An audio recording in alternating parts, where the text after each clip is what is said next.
IPA Albania është kurorzuar si kampionja e parë e turneut botëror të policëve.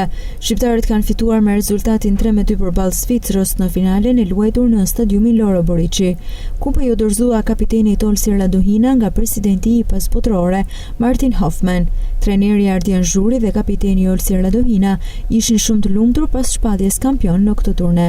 Ishte një satisfaksion shumë i madh që Shqipëria fiton kampionatin botëror për herë të parë në historinë e krijimit të kësaj organizate. Impenjimi ka qenë maksimal i gjithë ekipit dhe ka vlerësuar që në hapat e parë, që në ndeshjen e parë të këtij aktiviteti. Djemt kanë dhënë maksimumin në të gjitha ndeshjet dhe të gjitha ndeshjet janë fituar, pra ekipi nuk ka patur as edhe një barazim. Pra të gjitha ndeshjet janë të fituara deri në momentin e sotme që ne ngritëm kupën. Me të thënë drejtën shumë emocion. Ishte një arritje që la me maksimumin, la me shpirtin fush, tregojnë edhe neshjet që u bane 7 neshje, 7 fitore, nuk tolerume dhe me thënë as neshjen e fundit grupit, që i kishim siguru kualifikimin edhe përbla me maksimumin. Besoj se edhe mundin është përbly, ekipi ishim vendosën me arrit qëllimit. Aq ma shumë që u bate edhe në vendin tonë, e kishim edhe si fort detyrimit. Edhe drejtuesit e IPA Albania, presidenti Skënder Doda dhe zëvendës presidenti Ardian Zaganjori, i cili ka një meritë të jashtëzakonshme për organizimin e këtij eventi, janë shumë të kënaqur me mbarvajtjen e këtij turneu.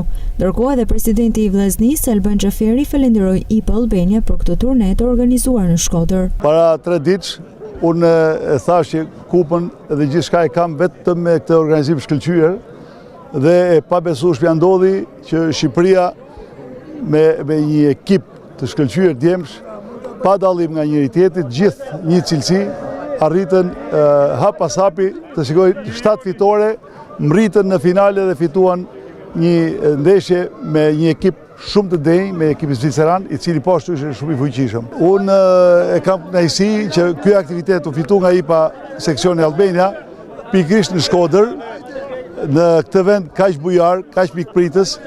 Dhe në qoftë unë flas, duhet të them që me të vërtet jam presidenti i kësaj shoqate, por në sfond, në pjesën e padukshme, është një person i cili quhet Ardian Zaganjori, i cili ka ideu në kokën e tij gjithçka për të ardhur në këtë nga momenti i parë deri në momentin fundit. Është një aktivitet që jam shumë i emocionuar, hera parë që ban Shqipëri dhe për herë të parë fiton skuadra IPA Albania. Po si njeni, ku di unë kam 3 vajza, si ku njësë ku të kanë një djalë. Që dash pa dash, është një kënaqësi jashtëzakonshme, djemë na kanë ndëruar, nuk e kemi prit këtë rezultat, e kemi filluar si një diçka po themi ne sportive, para masish duket duke marrë grintën e miqve, shokëve, në grintën e Alban Xhaferi, grintën e Lazar Matis, them që arritme me këtë grup mrekullueshëm që të fitojmë atë që quhet turneun e parë IPA në futboll. Është një aktivitet shumë i veçantë dhe unë duhet falenderoj në mënyrë të veçantë Ardian Zaganjurin, i cili ka qenë një iniciator i kësaj punet. Ka gati rreth 3 muaj që më ka thënë herë e parë më duket se kam qenë në mënyrë ekskluzive. Thasi duket se jemi afër një eventi shumë madhështor dhe bëhet shefi që realizojmë shumë sukses. Edhe duhet t'i uroj shumë suksese IPA-s. Unë po flas as antar i IPA-s faktikisht. Me nënkrye zotin Skënder Doda që e kena këtu. Vitin e kaluar në qytetin e Shkodrës u zhvillua kampionati evropian i priftorinëve, ndërsa ditët e fundit u organizua dhe turneu i parë botëror i futbollit IPA, në të cilin morën pjesë ekipet e 23 vendeve të ndryshme të botës me më shumë se 500 policë.